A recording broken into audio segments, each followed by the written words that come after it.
sa aming munting channel. At ito po yung aming printing channel. Okay, ang ating pong video for today's ay paano nga ba? Paano po tayo mag-ooperate ng XP600 na machine, yung katulad po nito. Okay mga kahagod, medyo lumapit na ako dahil wala akong microphone ngayon para mas marinig yung aking mga sasabihin. Machine po natin, DX11 XP600. Okay mga kahagod, iba-iba nga po pala yung, yung control. Maaari pong magkaiba tayo ng control na ginagamit, yung ganito po. Yan, papakita ko po sa inyo. At maaari, minsan mali po yung ating setup, magiging pangit po yung print. Okay, sige po, atin na pong sisimulan. Nilalapit ko na po yung camera. Okay, mga kahagod, ito po yung ating magiging demo ngayon. Ito po yung 4 feet na nakasalin po dito ay eco solvent. Ito po yung ginagamit sa sticker tsaka po sa tarpaulin. Sa tarpaulin ito po yung ginagamit. Okay, sige po, kung mapapansin nyo mga kahagod, nakarekta lang po tayo sa wala tayong ABR. Nasira kasi, kakasira lang. Pero mas maganda meron. Okay, para protektado yung ating machine. Okay, siyempre ang ating pong bukasan nasa likod po.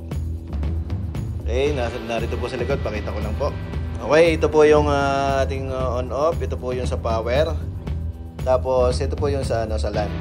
Sa connection po, papunta po doon sa PC para makapag-print po tayo. Okay, bubuksan po natin. Yan. Lang ha. Yan, nabuksan na po natin. Okay, pagbukas po natin, yan po yung makikita natin. Kailangan meron pong ganyan, pinaka-home niya.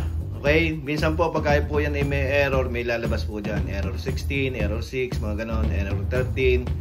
Malalabas po yan o kaya magpa-power shutdown o kaya hindi ito talaga bubukas. Yun po, maaaring sira po ito, Okay, yan po. Okay naman yung ating machine. Siyempre pagbukas po natin, ayan po yung pinaka-home. Okay, kumbaga sa cellphone, ito yung menu natin. Ayun na nga, pinaka-home. Tapos yan yung ating control na ginagamit. Up, yan, dito lang yan ha. Yun na nga mga kakot, ito po yung ating control. Yung up, down, yan, ito yung right side, tsaka sa left. Ito po, pagka naka-home tayo, okay, ito po yung ating pipindutin para po doon sa ating media. Ayan. Okay, yan, pupunta po siya dyan, yan, katulad po niyan. Dito po nagsisimula yung print. Yan, dito. Ito ha. Okay, kaya ang pipindutin po natin dito, left, tsaka right. Okay, yan po. Tingnan nyo ha, pinipindot ko po yung left. Right pala, right. Yan. Kung saan po magsisimula yung print, yan, dyan po yan. Tapos, i-enter po natin. Doon po siya magsisimula, yung print. Okay, yan, in-enter ko po yan. Ganun po yun. Ito po yung function ng ating left, tsaka right. Tsaka yung naman, pagka po tayo naka-home, ang function naman po nitong up and down, ito po yung bababa po yung bababa po yung, yan, bababa, tapos tataas. Ito po yan, kumbaga, papunta siya doon, pabalik, tapos pabalik. Okay, ito pong media, kaya ating pong inilagay. Okay, ayun po yung function yan. Tapos, ito po yung, yan, yung sa enter, tapos ito po ang exit. Okay, sige, focus po muna natin yung camera. Okay, yan mga kakagod, na sana nakikita ng maayos.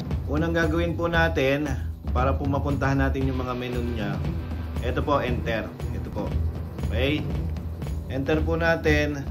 Yan, lalabas po dito yung setup menu, maintenance, device manager, restore default, language. Yan, minsan kasi pagka Chinese, kailangan bibilangin natin. Yan sa language. Tapos delivery setup, hit mode, yan, jump lock. Okay. Siyempre, ang aking ituturo lang ay siyempre yung gamit na gamit at saka yung alam ko lang. Yung alam ko po na control. Yung katulad ng language. Okay, sa language naman, kung halimbawa naka po tayo sa language, bibilangin nyo lang po ito. Halimbawa, enter, tapos down, set up, 1. Dito po down ha. 1, 2, 3, 4. Yung pang-apat po, yung language. Kasi minsan naka-Chinese po yan, pang-apat. Kaya pagka naka-Chinese po yun, edi natin, halimbawa lang na naka-Chinese ha. Chinese po natin. Yan, naka-Chinese po yan. Halimbawa yan, pang-apat po ha. Pang-apat. Okay, enter po natin. Enter. Tapos 1, 2, 3, 4. Language. Tapos enter. Tapos English. Yan, enter. Yan, ayan po, naka-English na po siya. Okay? Okay, ganun po yun. Tapos sa setup naman po tayo. Dito naman po tayo sa sa setup menu. Okay? Enter po natin. Ito po yun, yung setup menu. Tapos enter po natin print setup. Enter po ulit tayo. Tapos dito po tayo nagko-control nung ating yung head, yung takbo ng head natin, dir. Halimbawa yan, dir. Enter po natin. Dito po tayo namimili. Halimbawa, bidirectional. Directional po ang ibig sabihin. Bidir. Yun po yung kalimitan ginagamit po natin pagka tarpaulin. Kumbaga naka siya, naka normal print, standard. Okay? Pagka naman dito sa kabila at ito po yung ginamit natin, unidir o unidirectional, ibig sabihin niyan parang yan, kung sa maliit na printer, yung mga desktop printer, naka-high na tayo. O kaya naka-photo setting. Okay? Yun nga, katulad ng sinabi ko, ito po yung sa photo unidir para maganda. Okay, maganda po yung ating print sa sticker. Pero pwede naman din gamitin natin ito. Okay, pwede rin natin gamitin itong bidir para din po sa sticker, kasi nga po pagka po yung naka-uni, mas madali pong masira. Okay, sa experience ko po yan mas madali pong masira yung naka-uni kaysa dito po sa bidirectional. Okay, kasi yan, ipipindutin lang naman po natin. Tapos exit. Yan naka-uni na po siya. Okay, balik po tayo doon. Enter. Setup menu. Tapos print setup. Tapos sa dir. Yan po yun, yung dir. Yan, bidirectional halimbawa. Tapos dito naman, yung speed. Okay, ang ginagamit ko, standard lang. Okay, hindi na po ako nag-high. Standard lang po yung ginagamit ko. Tapos soften, naka-low.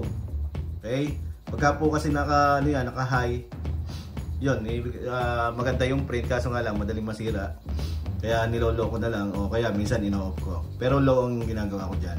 Okay, tapos balik ulit tayo muna. Yan, balik muna tayo ulit doon sa home. Tapos enter. Maintenance.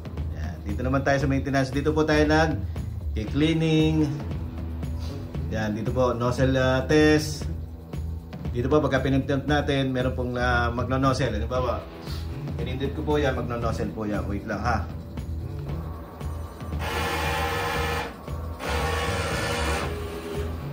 Okay mga kakode, yan po yung ating nozzle. Nozzle test pala. Yan. Okay, yun po yung ating pinindot na nozzle. Okay, dito naman po sa baba, syempre ito po yung cleaning nozzle. Ito yung kalimitang ating gagawin tuwing magsisimula mag-print. Yan po yung ginagawa natin. Pagka medyo malala ang butas-butas at hindi makuha sa cleaning, ito po, i-manual po natin. Kalimitan po sa manual, pagka pinindot po natin, laging enter po ha, enter lagi ang pinipindot natin. Okay, pagka kalimitan po sa manual ay 10 seconds, 10 to 15 seconds lang. Okay, bibilang tayo, 1, 2, 3, 4, mga ganon. Tapos, pagbaba po natin, wipe. Ibig sabihin po nito yung ito po, wiper. Ito po, wiper po natin yan. Ito po yan. Kumbaga, pupunasan niya yung ilalim. Yung ilalim po ng head. Okay? Ang susunod naman ay ito pong flash. Ang flash naman, yung pong mismong head. Yung mismong head naman po, siya po yung maglalabas ng ink. Hindi po yung hihigop. Magkaiba po yon sa manual. Manual, hihigupin. Tsaka po dito, magbubuga. Okay? Sa flash. Susunod naman ay yung cap. Pagka halimbawa nakababa po yon, pagka po nakababa to, yan po ay aangat. Pagka pinindot po natin itong ito po yung cap head. Okay? Sa baba po naman yan, inking. Sa totoo lang, hindi ko rin dito pinipindot minsan kasi hindi ko naman po pinapansin yan, yung inking na yan. Okay, yun naman po sa maintenance. Yun lang yung aking ginagamit lagi. Okay? Sige po, susunod naman ay balik po ulit tayo sa menu. Ayan, yun po. Sa pinaka, sa pinaka home. Okay? Susunod naman sa maintenance. Ito naman po yung device manager. Ayun po yung pinaka model niya. Tapos sa baba naman, restoration default, kailangan nito ng password. Balik ho tayo ulit dito sa delivery, tapos babaho natin. Ito lang yung exit natin, yan, nakalagay naman exit. Tapos babaho tayo, heat mode. Yan, mahalaga rin to. Heat mode, enter po natin. Pagka always, ibig sabihin nga po pala ng heat mode, ito po, iinit po ito. Yan, ito. Kailangan po yan para po ito ay ang tawag dito, minsan para madaling matuyo pagkalabas niya dito, at saka po para hindi po lukot. Okay, meron po yan front tsaka sa likod, sa back. Okay, dito po yan, ito po yung iinit yan. Okay, siyempre printing lang kasi malakas po sa kuryente. Printing lang. Ibig sabihin pagka nagpiprint lang, pagka always di lagi yan, pagka nakabukas laging mainit. Okay, tsaka hindi ko na masyadong iniinitan to kasi malakas sa kuryente. Okay, balik tayo, tapos babaho natin. Jump block split, ito talaga hindi ko po ito pinipindot. Babaho tayo, yun, wala na. Okay, balik po tayo sa setup. Balik tayo sa setup.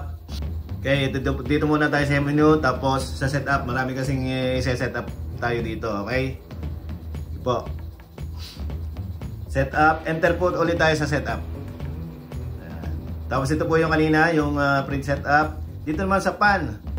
Yan, anong ibig sabihin nito? Ito po yung pan yung yan, dito po yon yung pinaka ano niya. Dito po yung ito. Yung nagpapan po dito, yan. Naghihigop po nitong anong to. Para po hindi yan umangat. Okay, para hindi umangat yan.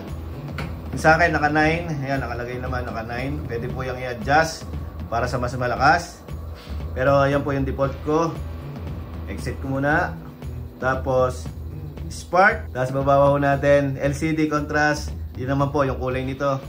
Okay, yung kulay po niyan. Babaho tayo. Auto cleaning. Halimbawa nakabukas po siya, mag-auto siya. Nakabukas, halimbawa nakabukas po itong ating machine, mag-auto cleaning yan, naka-off po ako. Pwede nating i-on yan, 8 hours, 0.5, halimbawa kalahating oras, magki-cleaning siya automatic. Ganun po yun. Okay? Ibaba natin. Device address, ito po yung kanyang nilalagyan ng password. Wala, hindi ko na po pinipindot yan. Tapos babaho tayo, yung talagang lang. Warm paper, ito hindi ko rin po hindi ko rin to pinipindot. Yan, ito, kailangan to. Dito po tayo talaga nagkakamali minsan. Okay? Sa station setup. Okay, ibig sabihin po ng station setup, ito pong ating ito. Ito minsan kasi napapunta dito sa kabila, hindi po tumatapat yung pinaka yung pinaka capping. Okay mga kahagod, ito po yung halimbawa, ito po yung ating capping at dito po yung ating head. Yan. Kailangan po ay tapat na tapat po yan. Mukha nakatapat siyang ganyan. Ang nangyayari po minsan, napapupunta po siya halimbawa dito. Hindi po siya nakasenter. Kaya hindi po siya nagsasanksyon o hindi siya naghihigop ng waste. Okay? Nakaganyan o kaya nakaganyan. Kumbaga sala. Kailangan lagi nakasenter. Okay? Lagi nakasenter para po maghigop po dito sa ating head ng mga ink. Okay? Tsaka po siguradong masisira po yan pagka nakaganyan lagi. Yan.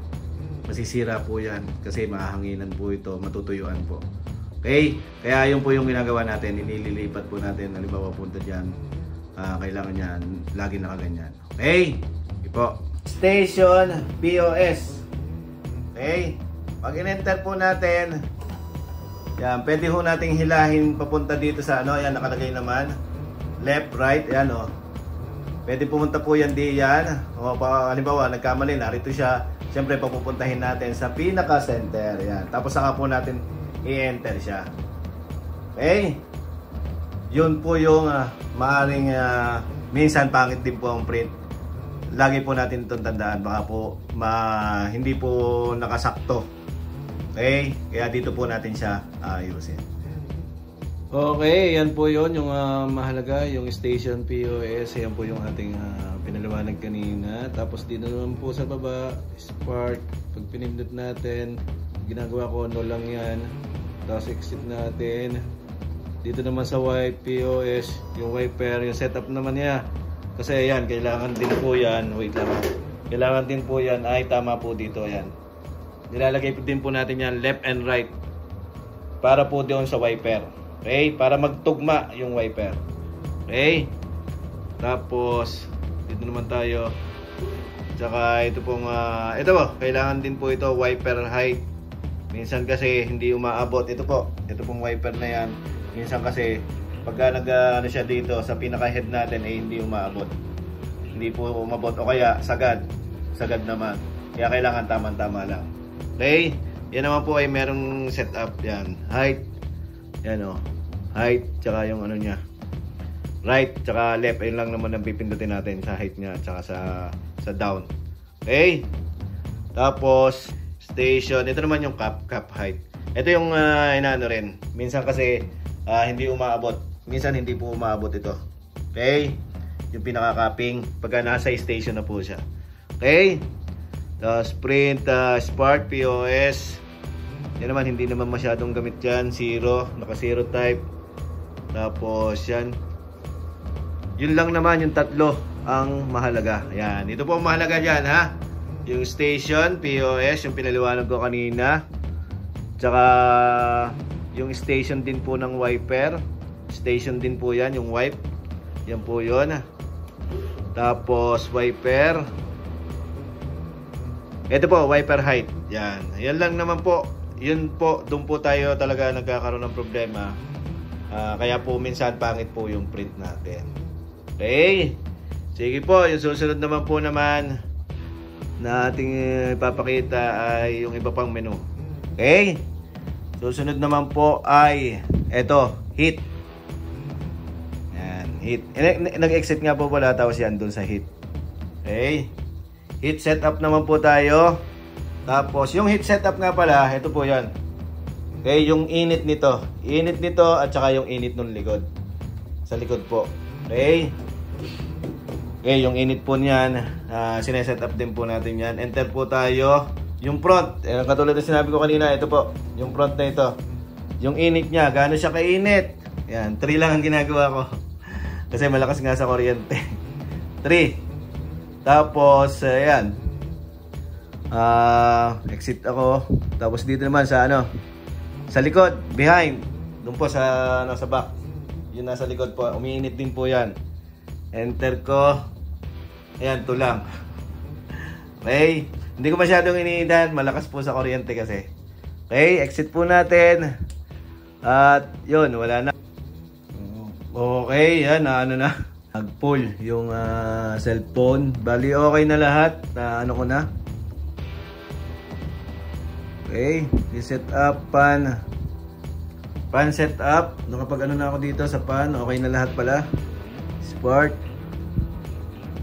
LCD, eto na ano ko na, auto cleaning, lahat na ano na. Okay, ito lang. Lagi natin tatandaan ito po. Minsan may problema tayo dito po sa station na yan. Lagi yan, okay? Lagi po natin tatandaan. Okay, yung heat wala. Okay na. Yun lang naman po ang nilalaman ng ating control. Okay, mga kagod, hindi po porque ito po yung aking i-demo ay pare-parehas po yung control. Huwag kakaiba po ang control. Nagkataon lang na ito po yung aming machine at ito lang po yung may tuturo namin sa inyo. Okay, binahagi lang po namin.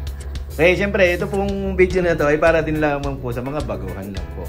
Siyempre, pagka yung mga sanay na, hindi po para sa kanila ito. Okay, hindi pa mga kagod at ganun lang naman po yung ating ginawang vlog for today. Maraming po salamat.